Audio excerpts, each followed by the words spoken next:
Ya. Assalamualaikum warahmatullahi wabarakatuh.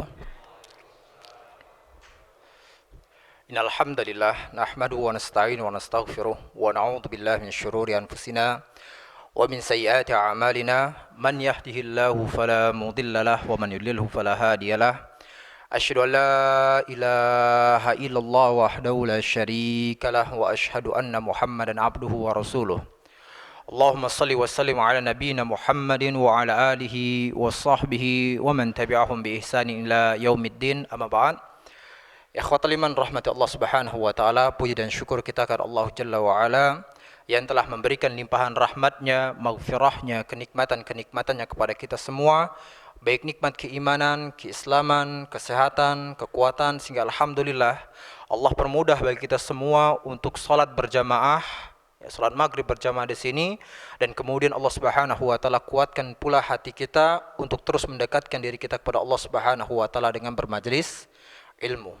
Allah Subhanahu wa taala telah berfirman, "Faman yuridillahu ay yahdiyahu yashrah sadrahu lil Islam." Barang siapa yang Allah kehendaki untuk mendapatkan suatu petunjuk, yashrah sadrahu lil Islam, maka Allah bukakan hatinya untuk menerima agama Islam. Dan seseorang tidak akan mungkin bisa menerima agama Islam kecuali dia dengan mempelajari apa yang terkandung di dalam agama ini. Nah, lalu kemudian Allah Subhanahu wa taala pun katakan kembali, "Wa may yurid ay yudillahu," dan barang siapa yang Allah Subhanahu wa taala biarkan dia dalam keadaan tersesat, yaj'al sadrahu dayiqan harajan ka'annama yas'adu fis sama'. Maka Allah Subhanahu wa taala jadikan hati yang terasa begitu sempit, terasa begitu hampa, ka'annama yas'adu fis sama', seolah-olah dia sedang mendaki langit yang begitu tinggi. Begitu pula Rasulullah sallallahu alaihi wasallam telah bersabda, "Man salaka tariqan yaltamisu fi ilman, sahhalallahu lahu bihi tariqan ilal jannah." Barang siapa yang menempuh suatu jalan, yaltamisu fi ilman, dia mengharapkan di dalamnya ilmu Allah Subhanahu wa taala, ilmu tentang agama ini, sahhalallahu lahu bihi tariqan ilal jannah, maka Allah permudah baginya jalan menuju surganya. Kemudian salawat serta salam semoga Allah senantiasa mencurahkan kepada Nabiul Mustafa, Nabi Muhammad sallallahu alaihi wasallam, yang telah mengajarkan kepada kita Islam yang sempurna, membimbing kita kepada keridhaan Allah Subhanahu wa taala. Allah Subhanahu wa taala telah berfirman, "Qul in kuntum tuhibbunallah," katakanlah ya Muhammad, jikalau kalian benar-benar cinta kepada Allah Subhanahu wa taala, fattabi'uni, maka ikutilah Rasulullah sallallahu alaihi wasallam dalam akhlaknya, muamalahnya, ibadahnya, yuhibbukumullah, maka Allah pun akan cinta kepada kalian, wa yaghfir lakum dzunubakum, dan akan mengampuni dosa-dosa kalian. Taib ikhwatal iman rahmati Allah Subhanahu wa taala, kita lanjutkan kembali pembahasan kita pada tentang apa pada pelajaran atau ta'lim tentang sirah nabawiyah. Ikhwatal iman, pada pertemuan yang lalu kita sudah membahas mengenai usaha orang-orang kafir Quraisy yang ingin menghalangi dakwah Islam. Dan cara mereka adalah dengan menyakiti para sahabat Rasulullah SAW. Di antaranya yaitu terutama adalah para sahabat yang lemah seperti Bilal, Khabbab, Ammar bin Yasir, kedua orang tuanya, beserta orang-orang yang lain semisalnya. Nah, mereka semua ditindas oleh orang-orang kafir Quraisy pada waktu itu. Dan inilah memang ujian bagi orang-orang yang memiliki keimanan yang begitu tinggi, di mana mereka akan menggapai surga Allah Subhanahu wa taala. Allah Subhanahu wa taala telah berfirman, "Am hasibtum an tadkhulul jannah wa lamma ya'tikum mathalul ladzina khalau min qablikum." Apakah kalian mengira bahwasanya kalian akan masuk ke dalam surga? Walamma ya'tikum mathalul ladzina khalau min qablikum. Padahal belum sampai kepada kalian seperti apa yang menimpa orang-orang sebelum kalian. Massathumul ba'sa wad-dharra, di mana mereka tertimpa kelaparan, penderitaan, wazulzilu, dan juga pun mereka mendapatkan guncangan terhadap cobaan-cobaan. Hatta yaqula ar-rasulu walladzina amanu mata nasrullah, sehingga seorang rasul dan orang-orang yang bersama dengannya yaqul, Mereka berkata, "Mata nasrullah?" Kapankah datang pertolongan Allah Subhanahu wa taala? Maka Allah ingatkan kepada mereka, "Ala inna nasrallahi qariba." Ketahuilah, ingatlah bahwasanya pertolongan Allah Subhanahu wa taala begitu dekat. Tapi ikhwatal iman rahmatullah Subhanahu wa taala. Nah, itu usaha yang mereka lakukan. Kemudian juga mereka berusaha untuk melobi paman Rasulullah SAW, yaitu Abu Thalib, untuk menghentikan dakwah Nabi Muhammad SAW.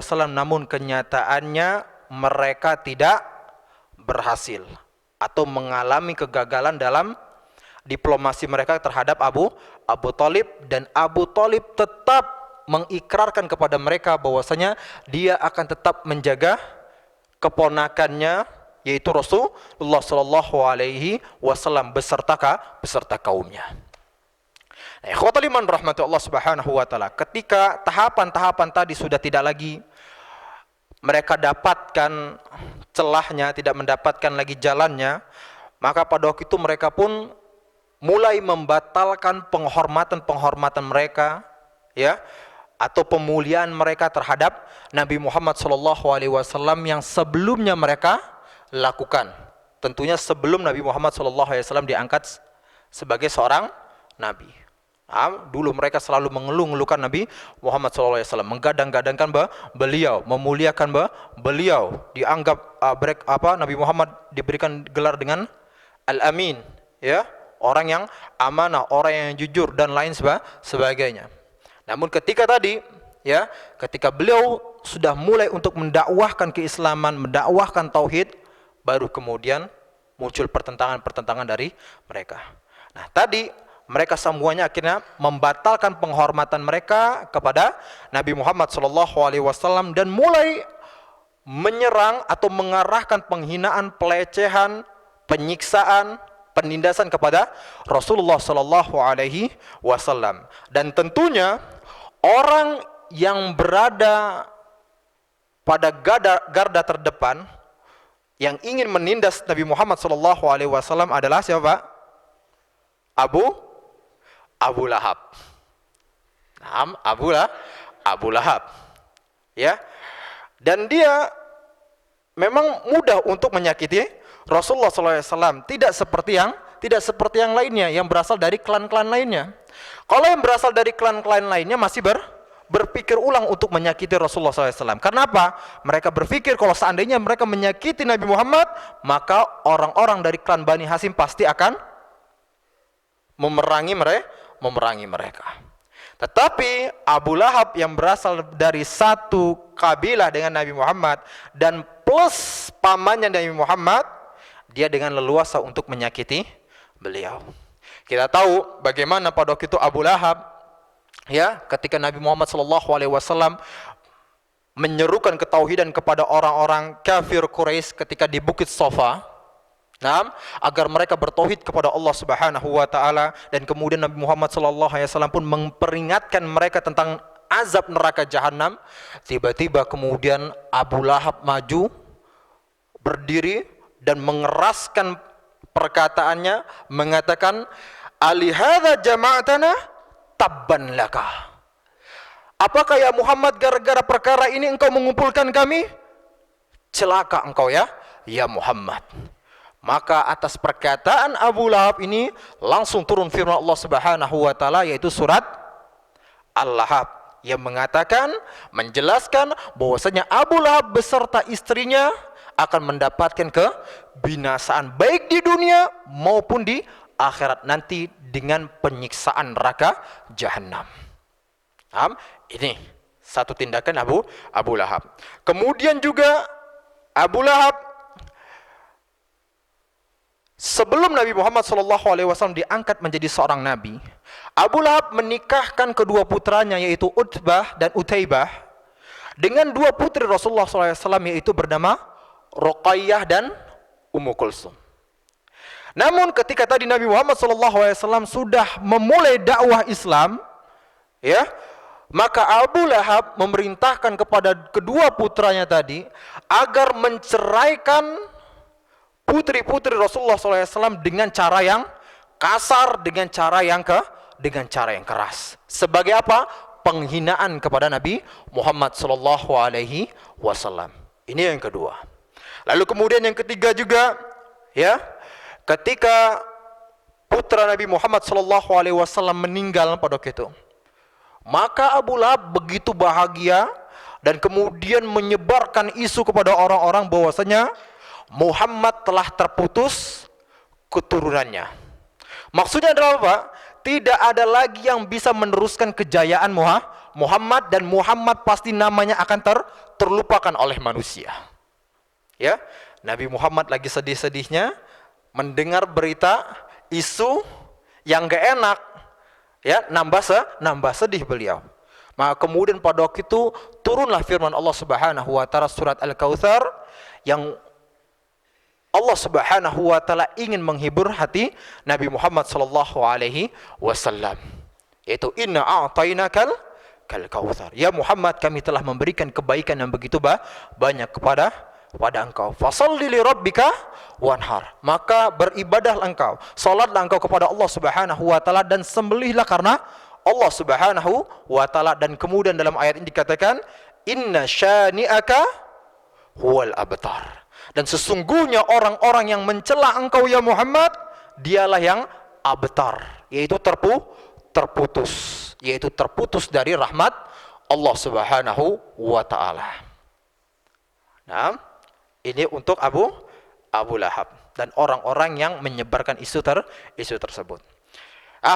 Itu keadaan. Keadaan yang lain juga, Abu Lahab selalu mengintai Rasulullah SAW, menguntit Rasulullah SAW kemanapun beliau pergi. Ketika Nabi Muhammad SAW ke pasar-pasar, mendatangi orang-orang yang ibadah haji untuk mendakwahkan mereka tentang keislaman, itu Abu Lahab selalu menguntit beliau. Setiap kali Nabi Muhammad ingin berdakwah tentang Islam, tentang ketauhidan, langsung Abu Lahab memutus perkataannya. Terus seperti itu.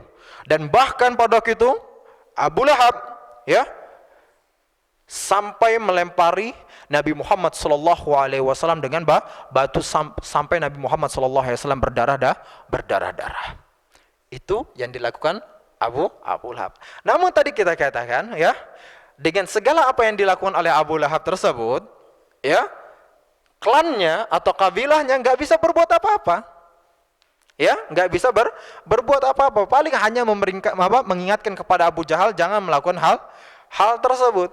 Tetapi ya Abu Lahab, ya seperti itulah tindakannya. Nah, sehingga dia pun benar-benar menjadi manusia yang terkutuk. Nah, kemudian nggak berbeda dengan siapa? Istrinya. Yaitu siapa, Pak?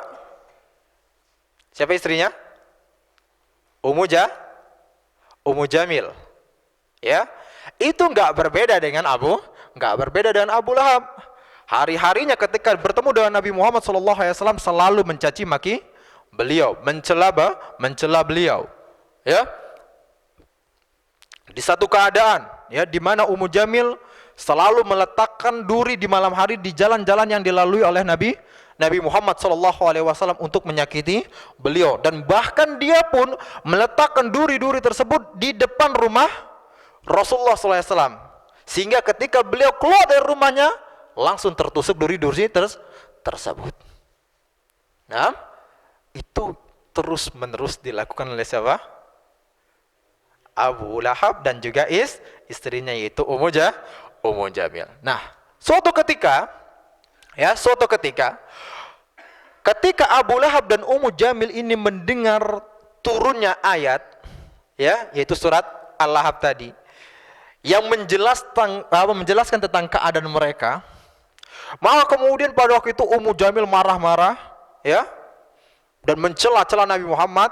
Lalu kemudian dia pun mendatangi Nabi Muhammad SAW beserta Abu Bakar yang pada waktu itu sedang duduk-duduk berada di Ka'bah. Ya, ketika sudah mendekat pada itu, maka Ummu Jamil pun bertanya kepada Abu Bakar, di manakah sahabatmu ya Abu Bakar? Ya, maka kemudian Ummu Jamil pun mengatakan, Ya, dia pun mengatakan, sesungguhnya sahabatmu itu telah mencela diriku, telah menghina diriku. Lalu kemudian kata Ummu Jamil, kalau sekarang saya bertemu dengan dia, maka sekarang pasti saya akan tampar mulutnya dengan batu yang saya bawa ini. Ya. Lalu kemudian dia pun membuat syair-syair yang menjelek-jelekan Nabi Muhammad sallallahu alaihi wasallam. Abu Bakar pada waktu itu, ya, yang berada di sisi Nabi Muhammad sallallahu alaihi wasallam merasa heran. Tahu kenapa herannya, Pak?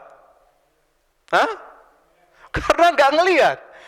Rasulullah nggak bersembunyi benar-benar, ya, di samping Abu Bakar, ya.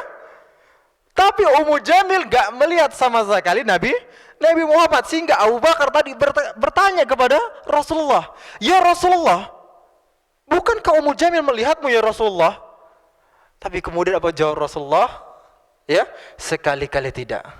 Ya, dia benar-benar tidak melihat diriku, karena Allah Subhanahu wa taala telah membutakan pandangannya untuk melihat diriku.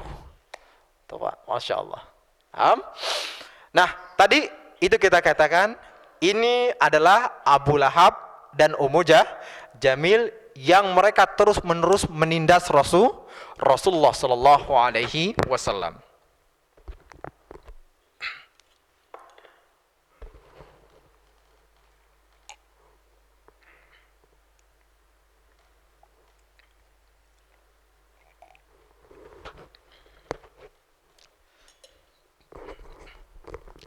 Lalu Pak, gak berbeda jauh juga dengan apa yang dilakukan oleh para tetangga Rasulullah Sallallahu Alaihi Wasallam.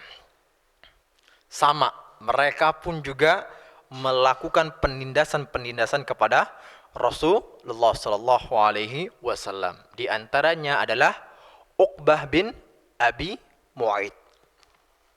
Pak, dikisahkan pada waktu itu, ketika Abu Jahal bersama dengan rekan-rekannya, termasuk adalah Uqbah bin Abi Mu'aid ini, pada waktu itu Abu Jahal ini memprovokasi teman-temannya. Ya, siapakah di antara kalian yang ingin membawakan kotoran unta dari Bani Fulan, agar melemparkan kepada siapa? Kepada Muhammad yang sedang bersujud. Pada waktu itu Nabi Muhammad sedang bersujud, lagi sedang sholat di depan Ka'bah. Ya, mereka lagi ngumpul-ngumpul ngelihat Nabi Muhammad, ya, yang pada waktu itu lagi sholat bersujud di depan Ka'bah. Maka kemudian Abu Jahal tadi mengatakan kepada rekan-rekannya, siapa di antara kalian yang bisa membawakan kotoran unta dari Bani Fulan? Maka tadi Uqbah bin Abi Mu'aid, dia orang yang paling sangar pada waktu itu, langsung membawakan kotoran unta tersebut, dan perlahan-lahan dia memperhatikan gerak-gerik Nabi Muhammad SAW. Dan ketika Nabi Muhammad SAW dalam keadaan bersujud, ketika itulah dia tumpahkan seluruh kotoran unta itu di punggung Nabi Muhammad SAW ketika beliau lagi bersujud itu. Dan terus pada waktu itu Nabi Muhammad nggak bisa mengangkat badannya, dan beliau pun tetap bersujud sampai akhirnya putri beliau yaitu Fatimah radhiyallahu anha datang, ya, kepada Nabi Muhammad SAW dengan penuh kesedihan. Dia membuang kotoran-kotoran tersebut, lalu kemudian Rasulullah SAW pun berdiri tadi. Baru bisa berdiri, beliau selesaikan sholatnya. Lalu ketika itu pula, ya, Rasulullah SAW langsung berdoa kepada Allah Subhanahu wa taala, ya Allah, binasakanlah Abu Jahal, binasakanlah Umayyah bin Khalaf, ya, binasakanlah Utbah bin Rabi'ah dan lain-lain sebagainya, yaitu orang-orang yang berada bersama dengan siapa? Dengan Uqbah bin Abi Mu'aid tadi. Nah, termasuk juga adalah Uqbah bin Abi Mu'aid itu. Nah Pak, setelah tadi Nabi Muhammad SAW mendoakan kebinasan kepada mereka, Abdullah bin Mas'ud yang meriwayatkan hal tersebut mengatakan, apa kata beliau? Demi zat yang jiwaku berada di tangan Allah Subhanahu wa taala, orang-orang yang disebutkan oleh Rasulullah SAW dalam doanya tadi, mereka semuanya mati mengenaskan. Ya, mati mengenaskan ketika mereka berada di perang Badar. Seluruh orang-orang yang disebutkan oleh Rasulullah Shallallahu Alaihi Wasallam itu Uqbah bin Abi Mu'aid, ya, salah seorang tangga Rasulullah Shallallahu Alaihi Wasallam. Tetap ya Pak ya, tetap pada itu Nabi Muhammad Shallallahu Alaihi Wasallam tabah, tetap Nabi Muhammad Shallallahu Alaihi Wasallam bersabar, ya, dan tetap beliau pun apa? Mendakwahkan ketauhidan kepada mereka. Gak berhenti. Dan bahkan Nabi Muhammad SAW pun tadi benar-benar terang-terangan di hadapan mereka, ya, memperlihatkan kepada mereka bagaimana Nabi Muhammad SAW beribadah di depan Ka'bah, gak sembunyi-sembunyi lagi. Dan bahkan seringkali Nabi Muhammad SAW ketika mereka sedang kumpul-kumpul tadi, walaupun mengetahui beliau bahwasanya mereka sangat membenci beliau, tetap pada waktu itu Nabi Muhammad mendakwahkan mereka dan sering membacakan Al-Quran Al-Karim kepada mereka. Terus Pak, terus sebagai apa Pak? Bentuk cintanya Rasulullah SAW kepada mereka. Nah, tadi itu kita katakan itu adalah siapa? Uqbah bin Abi Mu'aid. Gak bedanya dengan Umayyah bin Khalaf, ya, gak berbeda dengan Umayyah bin Khalaf yang dimana dia selalu mencela, mengumpat Nabi Muhammad SAW setiap kali kesempatan dia bertemu dengan Rasulullah SAW, sehingga turunlah firman Allah Subhanahu Wa Taala yang mengatakan wailul likulli humazatil lumazah, celakalah bagi para pengumpat lagi para pencelah. Yaitu maksudnya siapa? Umayyah bin Khalaf ini. Nah, di satu keadaan yang lain, ya, pernah Nabi Muhammad SAW pada waktu itu, ya, sedang mendakwahkan orang-orang kafir Quraisy, dan Uqbah bin Abi Mu'aid ini berada di antara majelis tersebut. Lalu kemudian Uqbah bin Abi Mu'aid ini menceritakan kepada saudaranya Umayyah bin Khalaf, yaitu Ubay bin Khalaf, bahwasanya Muhammad telah begini-begini sebagainya. Maka pada waktu itu Ubay bin Khalaf pun mengkritik Umayyah bin Khalaf yang pada waktu itu memang termasuk dari pembesar orang-orang Quraisy. Nah, Ubay pun kemudian memerintahkan kepada siapa? Meminta kepada Umayyah agar meludahi Rasulullah SAW, meludahi wajahnya. Dan pada waktu itu juga langsung dilaksanakan oleh Umayyah bin Khalaf. Dia mencari Nabi Muhammad SAW dan kemudian meludahi wajah beliau. Tapi Nabi Muhammad SAW tetap bersabar. Kalau kita gimana itu Pak? Pukul balik ya. Ya, pukul balik. Diludahin apa seperti itu? Diludahin. Dan gak jauh beda juga dengan Ubay bin Khalaf. Ubay bin Khalaf pun pada waktu itu mempersiapkan tulang belulang yang udah dihancur-hancurin, diremuk-remukin Pak, yang bau pada waktu itu. Lalu kemudian dia tiupkan, dia lemparkan ke wajah Nabi Muhammad Sallallahu Alaihi Wasallam. Itu kelakuan mereka. Siapa? Umayyah bin Khalaf. Tapi kembali tadi Rasulullah Sallallahu Alaihi Wasallam pun tetap bersabar, tabah terhadap penindasan yang mereka lakukan. Lalu kemudian juga, ya, ini gembongnya juga, yaitu Abu Jahal tentunya. Selain tadi dia selalu mempropagandakan kepada rekan-rekannya, ya, bahwasanya kalau setiap kali mereka melihat Muhammad, kata dia, ya, buat dia menderita, ya, selalu seperti itu. Nah, berikan kehinaan kepadanya, terus seperti itu. Dan bahkan dia pun sering mengatakan, ya, kalau dia katakan kepada rekan-rekannya, kalau seandainya dia melihat Muhammad sedang bersujud di depan Ka'bah, maka pada waktu itu dia akan menginjak-injak siapa? Nabi Muhammad. Dan ternyata dikisahkan pada waktu itu, ya, suatu ketika Nabi Muhammad SAW sedang apa Pak? Salat di depan Ka'bah. Lalu kemudian Abu Jahal pun mendengar hal tersebut, langsung dia bertanya kepada rekan-rekannya, apakah Muhammad sedang bersujud? Apakah Muhammad sedang meletakkan wajahnya di tanah pada waktu itu? Lalu kemudian rekan-rekannya mengatakan, iya, tuh di situ. Lalu kemudian pada waktu itu Abu Jahal pun mendatangi Nabi Muhammad SAW untuk menginjak-injak leher beliau dan kemudian juga memendamkan wajah beliau ke tanah. Tetapi ketika Abu Jahal mau mendekat, ya, ketika Abu Jahal mau mendekat dan mau menginjak leher Nabi Muhammad SAW, tiba-tiba Abu Jahal mundur, langsung kemudian dia pun menutupi wajahnya dengan kedua tangannya. Dan penuh dengan ketakutan pada waktu itu dia tinggalkan Nabi Muhammad SAW. Sehingga rekan-rekannya yang pada waktu itu ngelihat merasa bingung dan bertanya kepada Abu Jahal, ya, kenapa? Kok nggak jadi? Maksudnya itu ya. Kenapa kok nggak jadi? Gitu ya. Lalu kemudian Abu Jahal pun menceritakan bahwasanya tadi ketika dia mau menginjak Muhammad, tiba-tiba di hadapannya ada parit api yang begitu besar. Ada sesuatu yang menakutkan dan pula ada sayap-sayap yang memisahkan antara Muhammad dengan dirinya. Dan Nabi Muhammad pun mengatakan setelah itu, Pak, Nabi Muhammad mengatakan kepada para sahabatnya, kalau seandainya pada waktu itu Abu Jahal mendekat sedikit lagi aja, maka pada waktu itu Abu Jahal pasti akan disambar oleh malaikat dan tubuhnya pun akan terputus satu persatu. Ya, akan terputus satu persatu. Dan inilah ya sebab yang turunnya ayat apa? Al-Alaq, yaitu terakhir, yaitu ketika Abu Lahab mengatakan apa? Falyad'una dia. Panggillah rekan-rekan kalian. Sanadu'uz zabaniyah. Maka kami pun akan memanggil malaikat-malaikat zabaniyah. Yang itu tadi. Ya.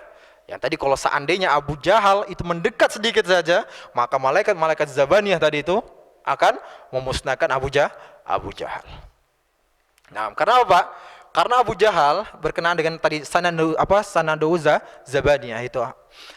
Abu Jahal selalu mengatakan ya kepada Nabi Muhammad dan juga kepada sahabat Rasulullah bahwasanya dia adalah orang yang paling banyak pendukungnya, paling banyak pengikutnya. Maka kemudian Allah Subhanahu wa taala menantang Abu Jahal dalam ayat tersebut, falyad'una dia. Panggillah rekanmu, penolongmu. Sanadu'uz zabaniyah. Dan kami pun akan memanggil malaikat zabaniyah. Baik. Barakallahu fikum.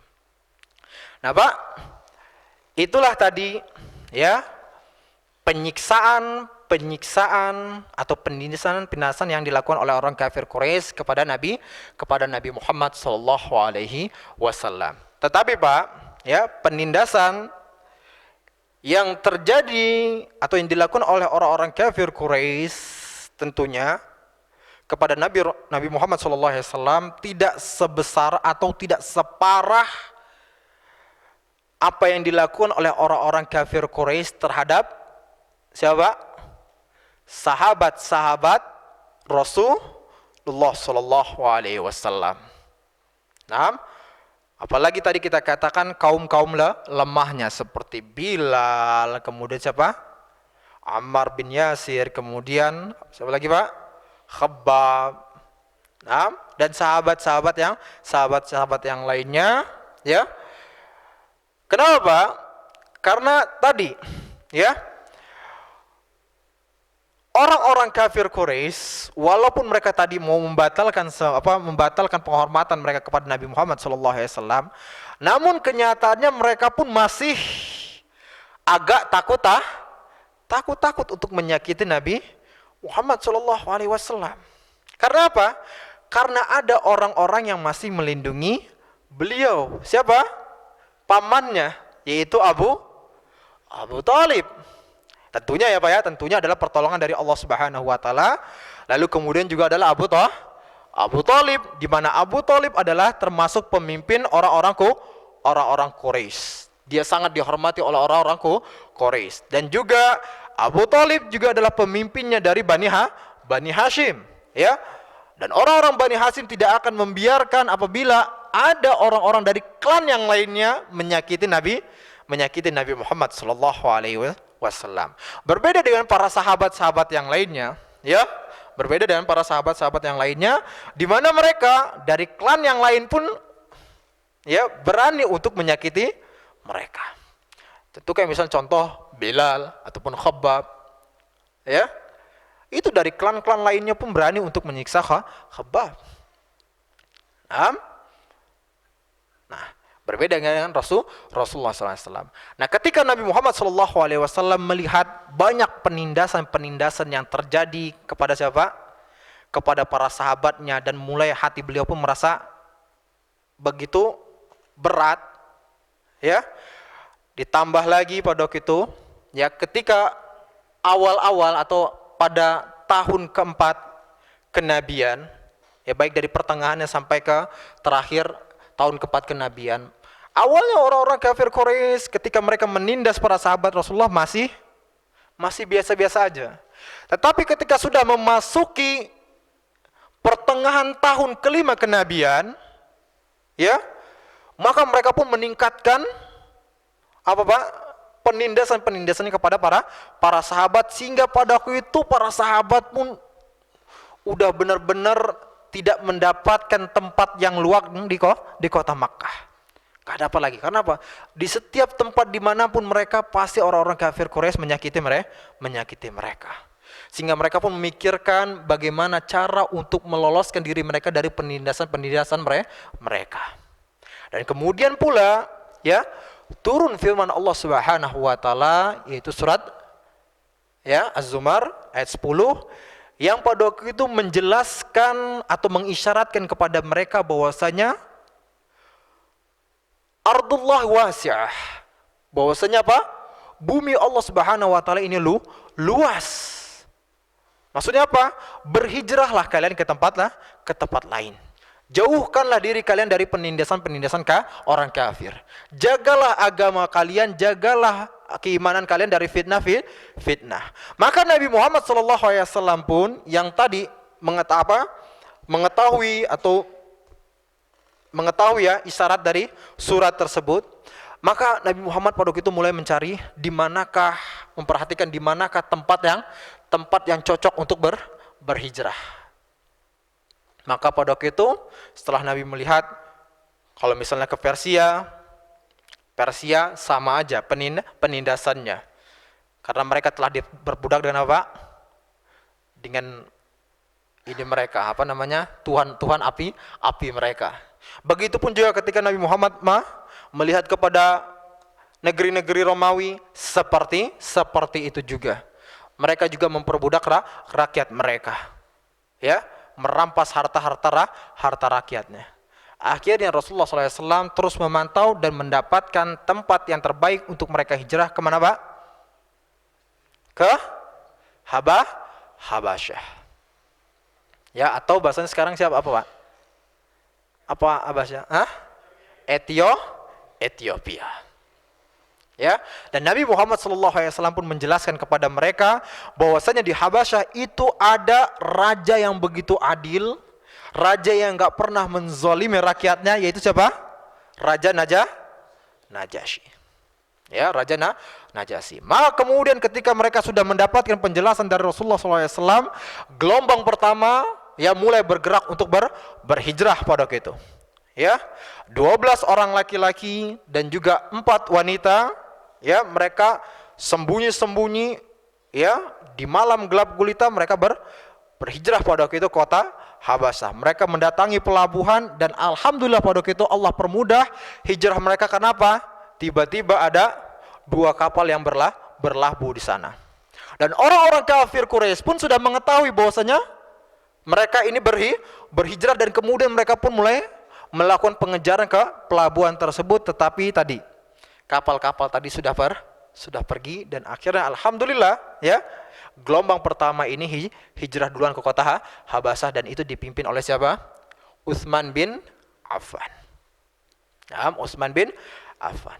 Nah, Pak, ketika orang-orang kafir Quraisy mengetahui bahwasanya ini ada gelombang pertama dari kaum muslimin yang sudah hijrah ke kota Habasyah, mereka tingkatkan kembali apa? Penyiksaan mereka, penindasan mereka kepada para sahabat Rasulullah SAW, dan terus seperti itu. Sehingga Rasulullah pun benar-benar merasa khawatir kepada para sahabatnya, dan kemudian beliau pun mengarahkan mereka kembali, memerintahkan kepada mereka kembali untuk apa? Berhijrah ke kota Habasyah. Karena apa? Mereka sudah mengetahui nih gelombang pertama mereka dalam keadaan baik-baik saja di sana.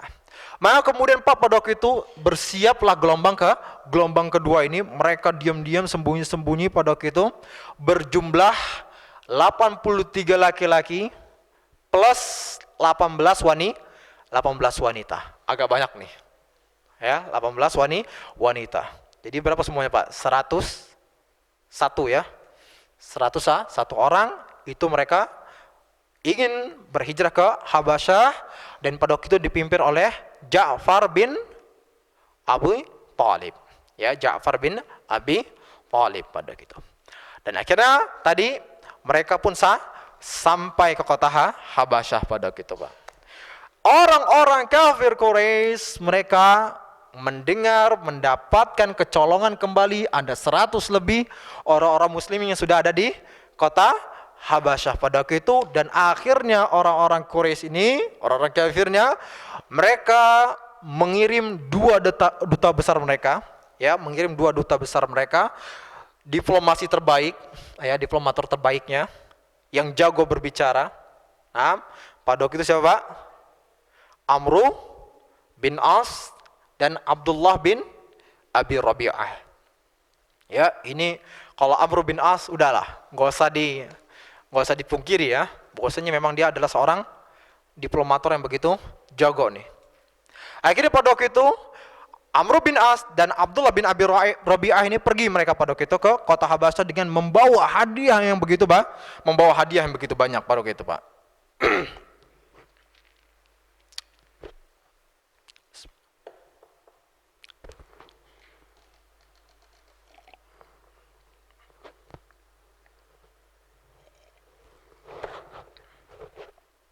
Nah, ketika tadi Amru bin As ke sana, ya, menghadap Raja Najasyi, dan kemudian dia pun menjelaskan bahwasanya ada kaum muslimin yang sekarang menetap di kota Habasyah. Sementara Raja Najasyi pun nggak tahu. Ya, Raja Najasyi nggak tahu pada waktu itu. Tetapi kaum muslimin dikarenakan negeri itu adalah negeri yang sejahtera, tetap tetangga-tetangganya adalah tetangga-tetangga yang baik pada waktu itu. Ya, tidak ada penindasan, nggak ada yang mengatakan, ini orang asing nih dan sebagainya, kemudian apa? Diasingkan begitu saja. Enggak, baik mereka semuanya. Ya, rajanya baik, rakyatnya juga baik pada gitu. Nah, kemudian tadi Amr bin As pun memberitahukan kepada Raja Najasyi bahwasanya ada kaum muslimin, ada orang-orang dari Arab pada waktu itu dari Mekah yang mereka berada di kota Habasyah. Maka kemudian pada waktu itu, ya, Raja Najasyi pun memerintahkan kepada stafnya untuk memanggil seluruh kaum muslimin tersebut.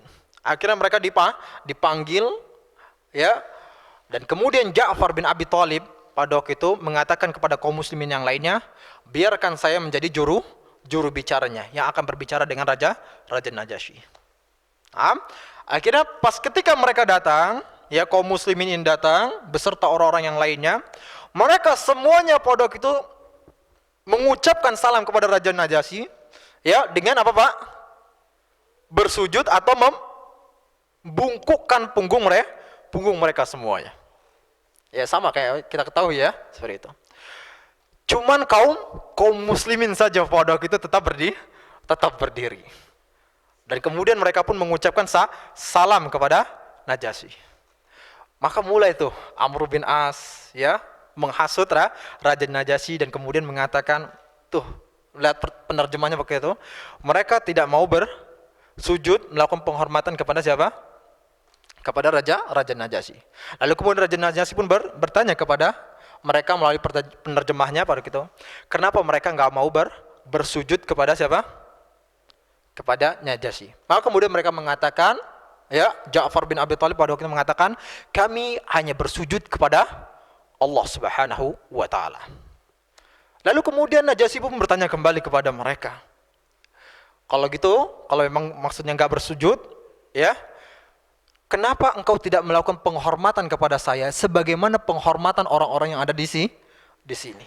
Lalu kemudian Ja'far bin Abi Thalib pun mengatakan, sesungguhnya Rasul kami mengajarkan bahwasanya kami hanya bersujud atau membungkukkan punggung kami hanya kepada Allah Subhanahu wa taala. Adapun ketika kami mengucapkan memberikan penghormatan kepada orang lain adalah dengan mengucapkan salam. Dan inilah yang dilakukan oleh para penghuni surga. Ya. Seperti misal contoh firman Allah Subhanahu wa taala, "Salamun alaikum bima sabartum." Ya. Keselamatan bagi kalian atas kesabaran kalian dan sebagainya. Nah, seperti itu. Nah, itu satu pertanyaan. Lalu kemudian Raja Najasyi bertanya kembali kepada Ja'far bin Abi Thalib ini, ya, atas tadi kedatangannya Amr bin As. Dia bertanya kepada Ja'far, kenapa kalian pergi dari kampung halaman kalian dan kalian tidak memeluk agama kami, yaitu agama Nasrani, tidak pula memeluk agama raja-raja yang lainnya, dan tidak pula memeluk agama kaum kalian. Nah, maka kemudian pada waktu itu Ja'far bin Abi Thalib pun mengatakan, wahai raja, dulu kami adalah orang-orang jahiliyah. Ya, dulu kami adalah orang-orang jahiliyah. Kami adalah orang-orang yang bodoh. Kami selalu menyembah berhala. Ya, kami selalu melakukan pembunuhan. Kami selalu menyakiti orang-orang yang lemah. Kami memutuskan tali silaturahim. Kami selalu menyakiti anak yatim dan segala keburukan-keburukan yang telah kami kerjakan pada waktu itu. Sehingga akhirnya Allah Subhanahu wa taala menyelamatkan kami dengan siapa? Datangnya Rasul tersebut dan mengajarkan kami kebaikan, mengajarkan kepada kami untuk bertauhid kepada Allah Subhanahu wa taala, untuk salat, untuk zakat. Ini sama nih ya. Sama dengan apa yang diajarkan oleh orang Nabi Isa. Bertauhid kepada Allah Subhanahu wa taala, kemudian salat, kemudian zakat, berpuasa, menyantuni anak yatim, bersikap amanah, enggak boleh berdusta. Ya, enggak boleh menyakiti anak yatim dan lain sebagainya. Diberitahukan oleh Ja'far tersebut. Nah, seperti itu. Setelah Ja'far bin Abi Thalib tadi memberitahukan segala apa yang diajarkan oleh Nabi Muhammad SAW kepada beliau, lalu kemudian beliau pun mengatakan, itulah yang membuat kami akhirnya masuk ke dalam agama Islam. Lalu kemudian tadi Raja Najasyi pun bertanya kembali kepada Ja'far, kalau gitu apa bukti yang dibawa oleh Rasul tersebut? Maka ketika itu Ja'far membaca surat Maryam ayat 1 sampai 36 yang menjelaskan mengenai apa yang diajarkan di dalam agama Nasrani, yaitu mengenai tentang kerinduan Nabi Zakaria terhadap keturunannya, karena pada waktu itu Nabi Zakaria gak punya keturunan. Habis itu menjelaskan mengenai Yahya diangkat sebagai seorang nabi, menjelaskan mengenai Maryam yang hamil, menjelaskan mengenai Nabi Isa. Ketika tadi Ja'far bin Abi Thalib membacakan ayat-ayat tersebut, seketika itu juga Raja Najasyi langsung menangis, menyucurkan air matanya sampai ke jenggotnya, saking banyaknya tetesan air mata tersebut. Dan gak hanya Raja Najasyi, akan tetapi seluruh uskup-uskup yang ada bersamanya semuanya menangis ketika itu, mendengar firman Allah Subhanahu wa taala tersebut. Lalu kemudian Raja Najasyi pun mengatakan, sesungguhnya yang kalian bacakan ini, ya, dengan apa yang dibawa oleh Nabi Isa berasal dari satu jendela. Lalu kemudian Raja Najasyi pun mengatakan kepada mereka, pergilah kalian aman di kota ini. Pergi mereka, tapi pada waktu itu Amr bin As dia mengatakan, bersumpah, saya enggak berhenti di sini. Besoknya dia datang lagi membawa subhat, ya. Lalu kemudian mengatakan kepada Raja Najasyi, ya Raja Najasyi, tanyakan kepada kaum muslimin bagaimana pendapat mereka tentang Nabi Isa. Tentang Nabi Isa. Karena tahu nih, ya, keyakinan orang-orang Nasrani apa, Nah, kita sedikit lagi ya.